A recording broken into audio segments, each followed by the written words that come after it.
오늘 우리에게 주신 말씀 창세기 45장 3절에서 11절의 말씀 교독하도록 하겠습니다. 우리에게 주신 말씀입니다. 구약성경 창세기 45장 3절에서 11절의 말씀 교독하겠습니다. 요셉이 그 형들에게 이르되 나는 요셉이라 내 아버지께서 아직 살아계시니까 형들이 그 앞에서 놀라서 대답하지 못하더라. 요셉이 형들에게 이르되 내게로 가까이 오소서. 그들이 가까이 가니 이르되 나는 당신들의 아우 요셉이니 당신들이 애굽의 판자라. 당신들이 나를 이곳에 팔았다고 해서 근심하지 마소서. 한탄하지 마소서. 하나님이 생명을 구원하시려고 나를 당신들보다 먼저 보내셨나이다. 이 땅에 2년 동안 흉년이 들었으나 아직 5년은 밭가리도 못하고 추수도 못할지라. 하나님이 큰 구원으로 당신들의 생명을 보존하고 당신들의 후손을 세상에 두시려고 나를 당신들보다 먼저 보내셨나니 그런즉 나를 이리로 보낸 이는 당신들이 아니요 하나님이시라. 하나님이 나를 바로에게 아버지로 삼으시고 그 온 집의 주로 삼으시며 애굽 온 땅의 통치자로 삼으셨나이다. 당신들은 속히 아버지께로 올라가서 아뢰기를 아버지 아들 요셉의 말에 하나님이 나를 애굽 전국의 주로 세우셨으니 지체 말고 내게로 내려오사 아버지와 아들들과 아버지의 손자들과 아버지의 양과 소와 모든 소유가 고센 땅에 머물며 나와 가깝게 하소서. 다 같이 읽겠습니다. 흉년이 아직 5해가 있으니 내가 거기서 아버지를 복양하리이다. 아버지와 아버지의 가족과 아버지께 속한 모든 사람에게 부족함이 없도록 하겠나이다 하더라고 전하소서. 아멘. 할렐루야. 예배를 통해 하나님께 찬송과 영광을 올려드립니다. 예배 가운데 임재하시는 하나님을 만나는 그 기쁨이 감격의 풍성함이 이 예배 가운데 넘치기를 간절히 소망하며 축복합니다. 이별, 참 슬픈 단어입니다. 특히 다시는 만날 기약이 없는 그런 단절이 더해질 때는 그 고통은 차마 가늠할 수조차 없을 만큼의 큰 고통이 이별이라는 단어 앞에 있습니다.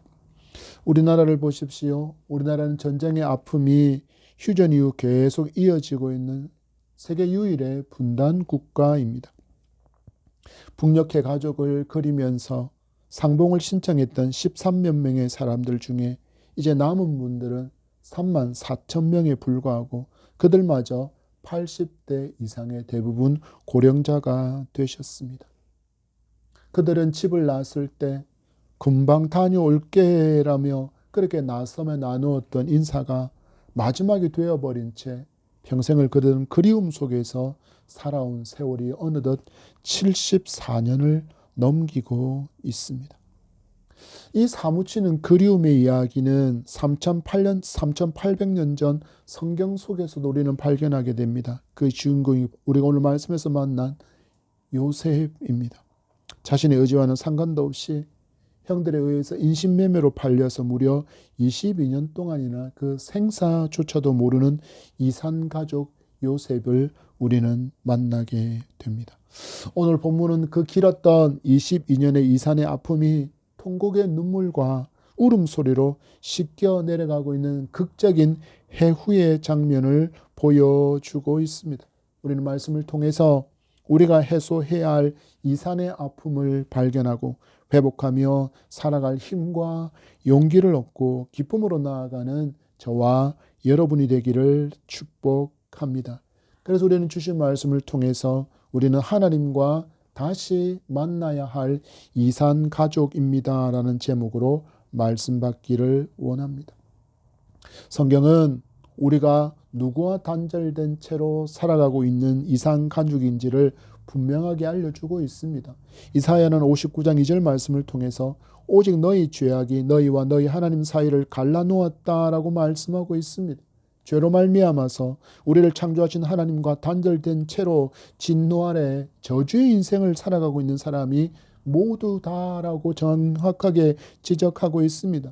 로마서 3장 23절은 정언하듯이 모든 사람이 죄를 범하였음에 하나님의 영광에 이르지 못한다라고 그런 상태 가운데 있다라고 영적인 이상가족의 상태가 바로 죄 지은 인간의 참 상태이다라고 이야기합니다.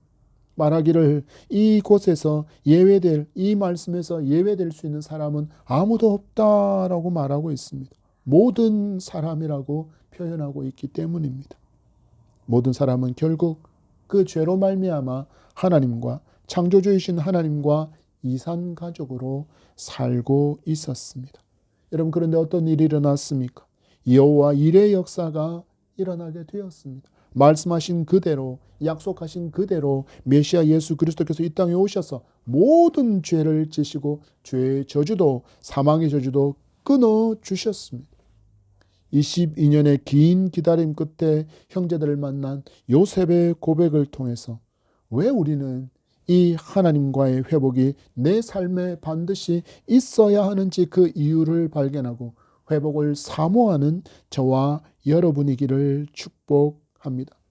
먼저 요셉이 경험한 여호와 이레는 생명의 구원자 하나님이십니다. 여러분 5절의 말씀을 보십시오. 당신들이 나를 이곳에 팔았다고 해서 근심하지 마소서, 한탄하지 마소서. 하나님이 생명을 구원하시려고 나를 당신들보다 먼저 보내셨나이다. 아멘. 요셉은 증조 할아버지가 되는 아브라함이 경험했던 그 여호와 이레 하나님을 생명의 구원자로 22년 전 형들이 자기를 상인에게 노예로 팔아넘긴 것이 그냥 이루어진 일이 아니라 여호와 하나님의 예비하심, 여호와 이레 하나님의 예비하심이라고 그는 고백하고 있습니다. 그리고 이 예비하심은 거룩한 언약의 백성인 야곱의 가문을 구원하기 위한 계획으로 이루어졌다라고 알려줍니다. 그래서 요셉은 하나님을 누구라고 부르고 있습니까? 여호와 이레 하나님을 생명의 구원자 하나님으로 부르고 있는 것입니다. 여러분, 현재 야곱의 가정이 마주한 위기를 보십시오. 왜 이방 땅인 애굽까지 요셉의 형제들이 내려와 있습니까? 가나안 땅에도 흉년이 시작되었기 때문입니다. 바로는 2개의 꿈을 꾸었습니다. 요셉은 하나님의 지혜로 그 2개의 꿈을 완전히 해석해주고 7년의 풍년과 7년의 흉년이 이어질 것을 분명히 꿈을 풀어줌으로 알게 되었습니다. 이것을 알게 된 바로와 그의 신하들은 요셉을 총리로 삼아서 흉년과 풍년을 대비하게 했습니다. 첫 번째 꿈은 이미 이루어졌습니다.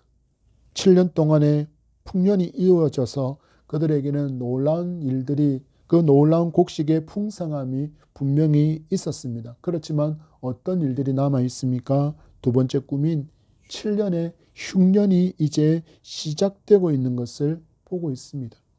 그리고 가나안 땅에도 지독한 흉년이 닥쳤고 야곱의 가정에도 굶주림이 시작되었기에 그 굶주림을 해결하기 위해서 곡식이 있다는 소문이 난 애굽으로 곡식을 구하러, 곡식을 구매하기 위해서 형제들이 내려와 있는 것입니다. 바로의 꿈에 대한 해석을 바로와 애굽의 관리들은 알고 있었기에 요셉을 중심으로 그들은 7년이라는 풍년의 시간을 낭비하지 않았습니다. 왜요? 이어질 흉년이 있다라는 것을 그들은 알았기 때문입니다. 그러나 야곱은 이것을 알 길도 없었고, 그래서 7년간 이어진 풍년이 올해도 이어질 것이다 라고는 기대했지만 가나안 전역에 닥쳤던 그 흉년은 어떤 인간의 힘으로도 결코 해결할 수 없고 대처할 수 없는 한계의 상황으로 말미암아 그가 굶주림의 위기를 마주하고 있습니다. 그러나 우리는 기억해야 합니다. 이 흉년 가운데 누가 야곱과 함께하고 있습니까? 바로 전능의 하나님께서, 여호와 이레 하나님께서 야곱과 함께 하심을 보게 됩니다. 이 야곱에게는 이 모든 상황을 알고 계시는 하나님이 함께 하고 계셨고, 그래서 미리 요셉을 애굽으로 보내어서, 그리고 애굽을 야곱의 곡식 창고로 준비하고 계시며 그들의 생명을 구원해 주시는 하나님이심을 보여주고 있습니다. 여러분, 여러분의 삶을 한번 돌아보시기 바랍니다. 여러분 어떻습니까? 여러분에게 복음을 전하는 그 사람이 우연히 그 시간에 여러분과 마주했다라고 판단하고 여기고 있습니까? 아니요. 하나님께서 보내신 요셉이 바로 그 전도자였음을 여러분 믿기 바랍니다. 그리고 한 걸음 더 나아가서 우리를 위해서 먼저 죽음의 땅에 내려와 생명의 길을 열어주신 진정한 요셉, 예수 그리스도 또한 우리를 위해서 예비해 주신 분이 누구이십니까? 바로 여호와 이레의 하나님, 생명의 구원자이신 하나님이심을 여러분 굳게 믿으시기 바랍니다. 그렇다면 하나님은 왜 이렇게 하셨습니까? 왜 이렇게 하셨습니까? 생명을 구원해 주시기 위해서입니다. 여러분의 지금 마주한 상황이 어떻습니까? 지금 마주한 현실이 너무 어렵고 너무 싫어서 현실을 부정하고 싶고 또한 그 현실을 원망하며 탄식할 수밖에 없어서 여러분 주저앉아 있지는 않습니까? 그렇다면 여러분 마주한 그 현실을 바라보던 그 시선을 이제는 옮겨서 더 크신 하나님께로 그 시선을 옮기기를 바랍니다. 그 순간 절망처럼 보이던 그 문제가 별것 아니었음을 우리는 분명히 깨닫게 됩니다. 여러분 요셉의 삶을 보십시오. 요셉의 삶이 이러했습니다. 그는 17살의 형들에게 버림받고 노예로 팔려서 살아야 했습니다. 부자 아버지 아래에서 그는 어려움을 모르고 살았습니다. 자유롭게 살았습니다. 그런데 어느 날 아버지에게 단지 순종해서 심부름만 갔을 뿐인데 하루아침에 사랑받는 아들에서 자유를 잃어버린 노예로 전락한 신분의 사람이 되고 말았습니다. 여러분이 마주한 현실과 지금 요셉이 마주하고 있는 현실을 비교해 보십시오. 누가 더 우울합니까? 누가 더 우울합니까? 여러분 종이 되셨습니까? 여러분 종이 되셨습니까? 강제로 팔려서 종이 되셨습니까? 아니요. 대한민국에 그런 인신매매가 지금은 거의 없습니다. 여러분 그렇다면 누가 더 우울해야 합니까? 누가 더 절망 가운데 탄식하고 있어야 합니까? 요셉이어야 합니다. 현실만 바라보면 여러분이 마주한 것과도 더 나쁜 상황에 놓인 이가 바로 요셉입니다. 그러나 요셉은 달랐습니다. 요셉은 문제에만 매몰되어서 탄식하고 절망하고 있고 이 모든 일에 함께 하시는 하나님이 계심을 다시금 놓치지 않고 붙들고 있었다라는 것입니다. 자기에게 꿈을 주신 그 하나님을 그는 굳게 붙들고 있었다라는 것입니다. 그래서 이렇게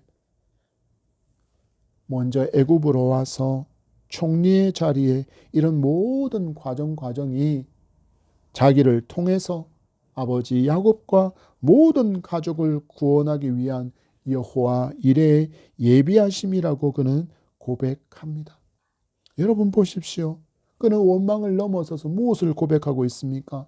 거룩한 감사를 고백하고 있습니다. 그래서 여러분 말씀을 받는 이들은 마주한 모든 상황을 끝이다라고 단정하지 마시기 바랍니다. 모든 상황을 역전시킬 수 있는 전능의 하나님께서 우리와 함께하고 계심을 누가 보여주고 있습니까? 오늘 말씀에서 요셉이 보여주고 있습니다. 여러분 착각하지 마십시오. 요셉은 소설책에 등장하는 인물이 아닙니다. 역사책에 등장하는 실존 인물인 요셉의 삶이 우리에게 이와 같이 증명해 주고 있습니다. 여호와 이레 하나님은 우리의 생명의 하나님이시고 우리와 함께 하시는 하나님이라는 것을 그의 삶이 우리에게 증명해 주고 있습니다. 이 생명의 구원자 하나님께서 저와 여러분을 너무나도 사랑하십니다.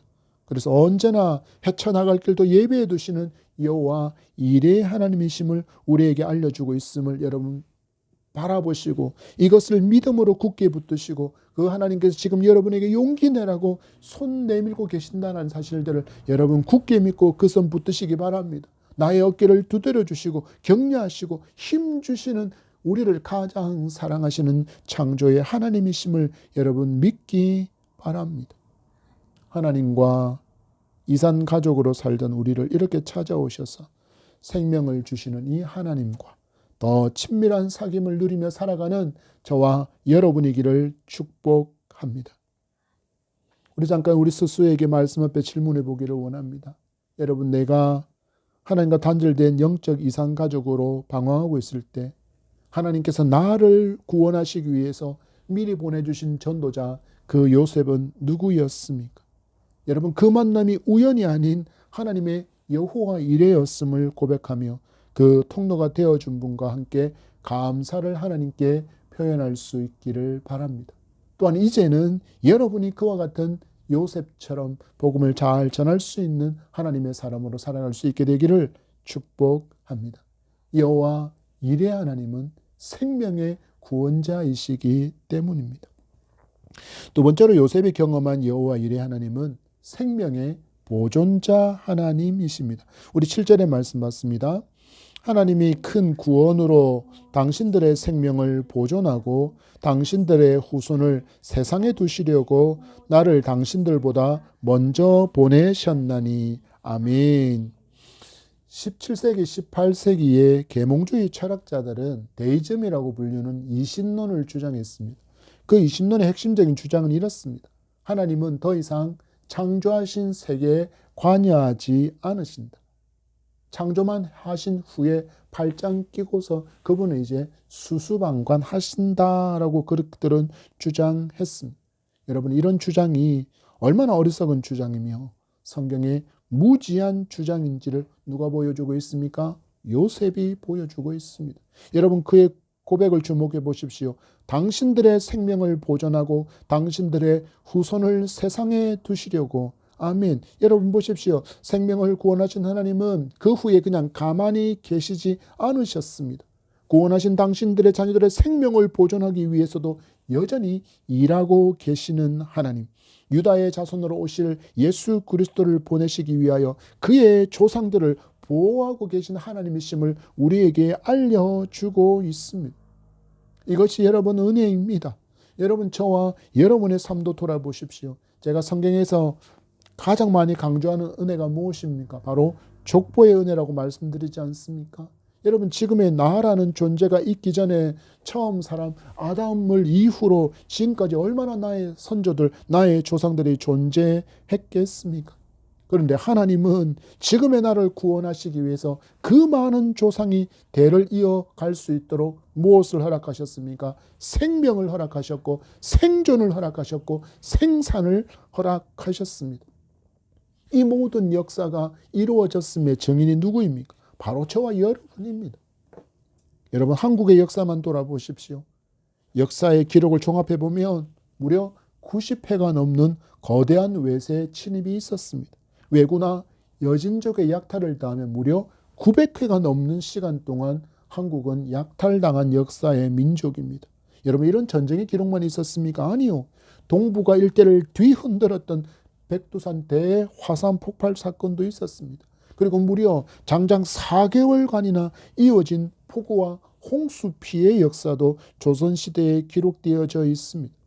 전국을 휩쓴 여러분, 유행병으로 죽은 사람이 얼마나 많았습니까? 여러분, 그런데 놀랍지 않습니까? 놀랍지 않습니까? 이런 어마어마한 재난 가운데 여러분의 조상이 죽지 않았습니다.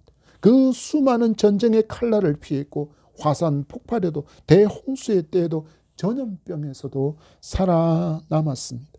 여러분, 누가 일하심의 결과입니까? 바로 여전히 일하시는 생명의 보존자이신 여호와 이레 하나님의 지켜주심의 결과임을 여러분 믿기 바랍니다. 이것만 믿어도 우리는 감사할 수 있습니다.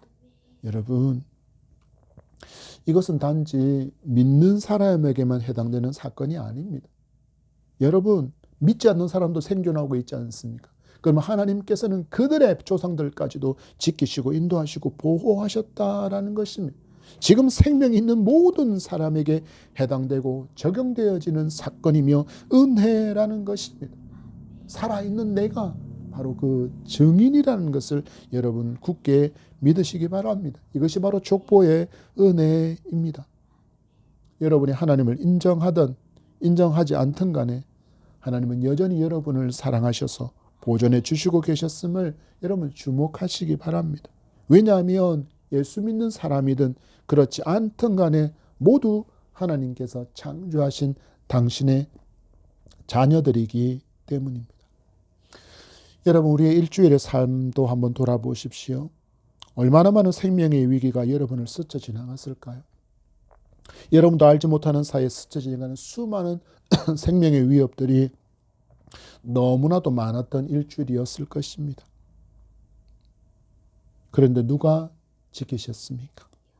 하나님께서, 우리의 생명을 보존하신 여호와의 하나님께서 날개 아래 품어주신 결과라는 것을 여러분 기억하고 감사하는 여러분이기를 소망합니다. 이렇게 보존하시면서 지키시는 하나님, 세상 모든 이들을 향한 하나님의 기대는 과연 무엇일까요? 오늘 말씀이 이렇게 기록하고 있습니다. 야곱의 후손을 세상에 두시려고. 바로 야곱의 후손으로 오실 예수 그리스도를 통해 온 나라 온 열방이 하나님을 믿고 이산 가족이라는 단절의 관계를 끊고 이제는 회복된 자녀로 살기를 원하시는 하나님의 기대가 그 안에 있었기에 하나님의 그 사랑이 우리를 보호해 주시고 우리의 그 수많은 선조들을 역사 이래로 지켜주시고 보호하셨다라는 것입니다. 우리는 때로는 하나님에 대해서 이런 오해를 합니다.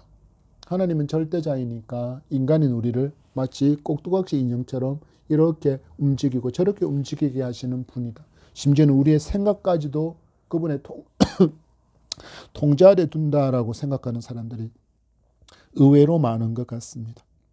여러분, 그러나 그렇지 않습니다. 하나님은 인격적인 관계 속에서 복음을 듣고 스스로 반응하기를 기대하시는 하나님이심을 여러분 아셔야 합니다. 이것을 바울은 고린도서 1장 21절에서 하나님의 지혜에 있어서는 이 세상이 자기 지혜로 하나님을 알지 못함으로 하나님께서 전도에 미련한 것으로 믿는 자들을 구원하시기를 기뻐하셨도다라고 말씀하고 있습니다. 여러분, 여러분이 듣게 된 이 복음을 이제는 마음으로 받으셔야 합니다. 그리고 이제는 내 삶에 일어난 이 기적과 같은 이 하나님의 보호하심의 사랑을 전하는 천국의 나팔수로 함께 살아가기를 소망합니다. 여호와 이레, 생명의 보존자이신 하나님의 살아있음의 증거가 바로 우리임을 여러분 믿고 감사하며 외치는 저와 여러분이 되기를 축복합니다. 여러분, 말씀 앞에 스스로에게 한번 질문해 봅시다. 혹시 인생의 고난 중에 하나님이 팔짱을 낀 채 내 삶을 수수방관하고 계셨다라고 오해하고 계시지는 않습니까? 혹시 과거에 그러셨습니까? 그리고 현재에 그러셨습니까? 그리고 미래도 혹시 그런 상황이 펼쳐질 때 여러분 의심하지 마시기 바랍니다. 욥 고백처럼 하나님은 단 한순간도 쉬지 않으셨습니다. 그분은 나의 생명을 보존하기 위해서 이처럼 열심히 일하고 계셨다라는 것을 여러분 신뢰하며 오늘 내가 감사의 예물로 드려야 할 나의 보존하심의 고백이 무엇인지를 여러분 찾아보시기 바랍니다. 너무나도 많은 그 은혜들이 발견되어질 것을 믿습니다. 하나님께서 나를 죽음의 고비마다 보존하신 목적이 그 누군가에게 복음을 전할 통로가 되는 것이라면 이번 주 내가 이 생명의 놀라운 소식을 전해야 할 여전히 하나님과 이산가족으로 살고 있는 그 이웃이 누구인지를 곰곰이 생각해보고 그에게 복음을 외치고 이 생명의 하나님, 생명의 보존자 하나님, 구원의 하나님을 전할 수 있는 천국의 나팔수로 살아가는 저와 여러분이기를 간절히 소망합니다. 세 번째, 요셉이 경험한 여호와 이레 하나님은 부족함을 채우시는 하나님, 공급하시는 하나님이심을 그는 고백합니다. 11절의 말씀입니다. 흉년이 아직 5해가 있으니 내가 거기서 아버지를 복양하리이다. 아버지와 아버지의 가족과 아버지께 속한 모든 사람에게 부족함이 없도록 하겠나이다 하더라고 전하소서. 아멘.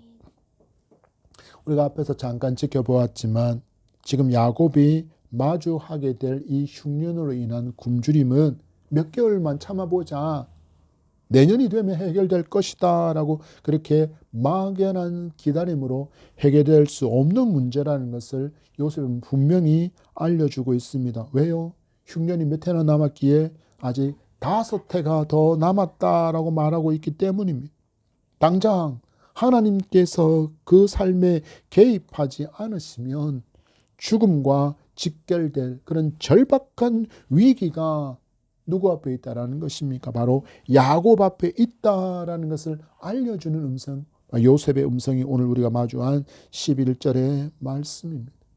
결국 여러분, 누가 채우셔야만 만족할 수 있는 굶주림이고 얻게 되는 생명이라고 말씀하는 것입니까? 바로 전능하신 여호와 이레의 하나님, 부족함을 채우시고 우리의 모든 것들을 공급하시는 그 하나님만이 하실 수 있는 일이라는 것을 요셉은 믿음으로 고백하고 있습니다. 여러분, 우리도 이런 사람이었습니다. 죄로 말미암아서 하나님과 단절된 순간부터 채울 수 없는 그 공허를 안고 살아가고 있었던 사람이 바로 저와 여러분입니다. 그래서 사람은 별별 방법을 다 동원해서 이 공허를 채워보려고 얼마나 노력했는지 모릅니다. 성경에도 엄청난 많은 노력의 흔적들이 있습니다. 하늘에 닿을 만큼의 높은 바벨탑을 쌓아보기도 했습니다.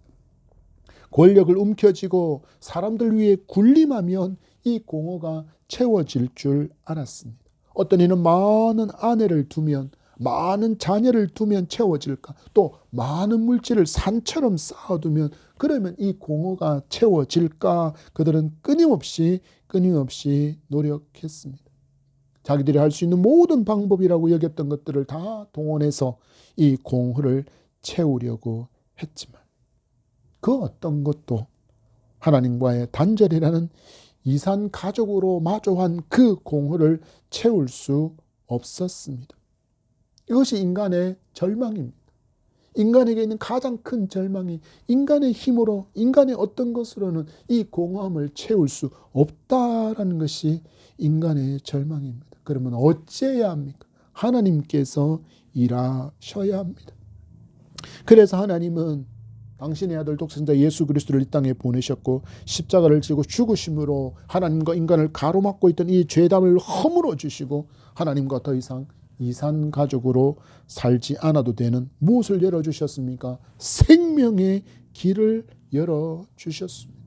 그래서 이 예수를 믿을 때 우리는 당신의 몸으로 열어두신 그 길을 통해서 누구를 만날 수 있습니까? 우리의 창조주이신 그 하나님을 만나고 그분과 회복하는 놀라운 기쁨을 얻게 되어 만족하고 감사할 수 있는 삶을 살아갈 수 있는 길이 활짝 열리게 되었습니다. 이를 예수께서는 이렇게 알려주셨습니다. 요한복음 14장 6절에 말씀하시기를 내가 곧 길이요 진리요 생명이니 나로 말미암지 않고는 아버지께로 올 자가 없느니라. 나로 말미암지 않고는 아버지께로 올 자가 없다라고 선언하셨습니다. 그렇게나 오랜 시간 동안 하나님과의 단절로 말미암아서 얻게 된 그 공허를 채우려고 했던 그 모든 시도가 부질없었던 이유가 바로 여기에 있습니다. 하나님께로 나아갈 길을 열어줄 존재가 아무도 없었기 때문입니다. 여러분, 그러나 우리에게 너무나도 큰 소망이 있습니다. 이제는 있습니다. 이제는 그 공허를 채울 수 있고 그 하나님과의 단절을 해결할 수 있는 길이 열렸습니다. 이 땅에 오신 예수 그리스도께서 하나님께 나아가는 길이 되어주셨습니다. 이 생명의 길을 열어주시기 위해서 하나님은 예수님의 조상이 될 야곱의 가정을 구원하시고 보존하셨으며 이제는 그들이 마주할 부족함까지도 풍성함으로 채워주시는 하나님, 공급하시는 하나님이심을 우리에게 보여주고 있습니다. 여러분, 다시 요셉과 형제들에게로 우리 시선을 한번 돌려봅시다. 앞으로 무려 5년이나 더 이어질 굶주림의 시간이 있다라고 말하고 있습니다. 애굽과 그 주변 지역을 강타한 이 7년의 흉년은 이제 2년이 이어진 이 흉년은 먼저는 애굽의 경제와 산업 구조까지도 이렇게 바뀌어질 만큼 큰 위기를 가져온 그런 흉년이었습니다. 이렇게나 긴 흉년은 무엇과 직결될까요? 바로 죽음과 직결됩니다. 그러나 하나님은 미리 애굽으로 보내신 요셉으로 하여금 이 애굽이라는 거대한 식량 창고를 누구를 위해서 준비하셨습니까? 야곱을 위해서 준비하고 있습니다. 우리가 얼마 전에 했던 하나님의 말씀처럼 악인의 모든 것들은 결국 의인이 하나님의 나라와 의를 위하여 사용하는데 거기에 준비된 것이다라는 그 말씀이 여기에 이렇게 성취되고 있는 것입니다. 하나님의 사람, 하나님의 의인으로서 지명받는 야곱을 살리기 위해서 누구를 사용하셨습니까? 악한 백성들, 하나님이 아닌 타향의 신을 숭배하는 애굽을 하나님의 창고로 삼아서 야곱을 지금 살리시는 하나님을 우리에게 보여주고 있습니다. 여러분에게는 어떤 식량 창고가 있습니까? 인생의 공허함과 인생에서 마주하는 그 갈증을 충분히 만족시킬 수 있는 것이라고 여러분 장담하실 수 있습니까? 7, 80년 이어질 우리의 육체의 생명, 우리의 호흡이 있는 그 인생을 보장하고 영원한 것을 보장할 수 없는 것이라면 이제는 그것은 조용히 내려놓고 하나님께서 우리를 위해서 예비하신 그 생명의 창고의 문이 여러분 앞에 열릴 수 있도록 소망하시기 바랍니다. 그 문이 누구이십니까? 바로 우리 주 예수 그리스도이십니다. 요셉이 5년의 흉년을 미리 알리고 대책을 세워주었듯이 우리 인생에도 끝이 보이지 않는 그 광야의 시간이 분명히 있을 수 있습니다. 그때 여러분, 우리의 미련하고 어리석은 계산기로 계산하지 않기를 바랍니다. 우리를 향하여 부족함이 없으리라 말씀하시고 채우시는 이 하나님의 약속을 신뢰하며 오늘 하루를 견뎌낼 용기를 구하며 살아갈 수 있는 그런 저와 여러분이기를 소망합니다. 말씀을 맺습니다. 여러분, 하나님은 우리를 구원하시기 위해서 모든 것을 준비하시고 지켜주셨습니다. 그리고 천국에 이르는 날까지 그 보호하심의 날개를 결코 거두지 않으십니다. 그리고는 영원토록 천국에서 또한 우리의 모든 것을 채우시는 전능의 하나님 여호와 일의 하나님이심을 말씀을 통해 들으셨습니다. 이 하나님을 여러분 믿음으로 굳게 붙들 수 있기를 바랍니다. 이를 위해서는 이 하나님께서 말씀을 통하여 초청하시는 이 초청에 응하셔야 합니다. 그리고 이 초청의 길로 나아갈 수 있는 유일한 이름이 누구입니까? 바로 예수 그리스도뿐임을 알고, 그래서 우리가 예수 그리스도를 믿어야만 내 삶의 모든 공허와 내 삶의 모든 굶주림과 내 삶의 모든 갈증과 목마름을 해결받을 수 있는 것입니다. 이 예수를 붙들고 나아가시기 바랍니다. 이 생명의 길을 열어주시려고 수천 년 전에 야곱의 가정을 보호하신 하나님은 지금의 우리를 있게 하시려고 그 긴 시간 동안 불꽃 같은 눈으로 전능하신 오른손으로 우리의 조상들을 지켜주셨습니다. 공허함을 채울까 싶어서 마시며 마실수록 더 갈증만 더해지는 세상의 것들 여전히 붙들고 여전히 영적인 이상가족으로 살아가기를 원하는 분이 아니라면 이제 그것들은 다 내려놓으시고 이 단절을 회복하시기 위해서는 그 친밀함을 누리기 위해서는 만족과 감사의 인생을 살기 위해서는 유일한 길 예수 그리스도를 나의 구주로 영접할 수 있기를 축복합니다. 여러분 이제 곁눈질을 멈추시기 바랍니다. 오직 한 길, 생명으로 인도하는 예수께서 걸어가신 그 생명의 길 우리도 함께 잘 따라갈 수 있기를 바랍니다. 성도 여러분, 저와 여러분은 더 이상 그리움에 사무쳐 울기만 하는 이산 가족이 아닙니다.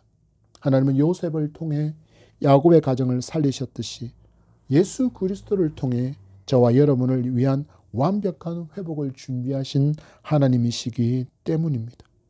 이번 한 주간 나를 이렇게 살려두신 이유를 우리 깊이 묵상해 보기를 원합니다. 왜 나는 지금 이 땅을 살고 있는가? 왜 나는 지금 이 시대를 살고 있는가? 나는 왜 이 시대에 크리스찬으로 살고 있고, 나는 왜 이 일을 하고 있으며, 나는 왜 이 직장을 다니고 있는가에 대해서 여러분 말씀을 굳게 붙들고 깊이 묵상해 보시기 바랍니다. 그리고 내 곁에 있는 또 다른 영적인 이산 가족들에게 우리 아버지의 창고는 여전히 가득 차 있다라고 자랑해 보시기 바랍니다. 그 하나님께로 돌아가자라고 전하는 축복의 통로, 천국의 나팔수로 살아갈 수 있는 저와 여러분이기를 소망하며 축복합니다. 기도하겠습니다. 하나님 감사합니다. 요셉이 여호와 일의 하나님, 그의 할아버지인 아브라함이 경험했던 그 여호와 일의 하나님을 경험하며 그 하나님은 생명의 구원자이고 또한 보호하시는 하나님이시며 또한 공급하시는 하나님이심을 고백하는 이 놀라운 복음의 말씀을 들었사오니 우리에게 일어난 이 놀라운 일들 앞에 감사하며 여전히 마음으로 예수 그리스도를 밀어내고 있고 여전히 마음으로 하나님을 밀어내고 있는 어리석음을 모두 멈추고 세상의 것으로 채우려고 하고 세상의 것으로 만족하려고 했던 모든 것들 또한 내려놓고 오직 하나님만을, 오직 하나님께로 나아가는 유일한 길이신 예수 그리스도만을 소망으로 삼고 살아갈 수 있는 복된 성도로 살아갈 수 있도록 우리 모든 예담의 성도들을 하나님 복 주시옵시고 담대한 믿음의 사람으로 살도록 은총 나려 주시옵소서. 감사하며 예수님 이름으로 기도합니다. 아멘.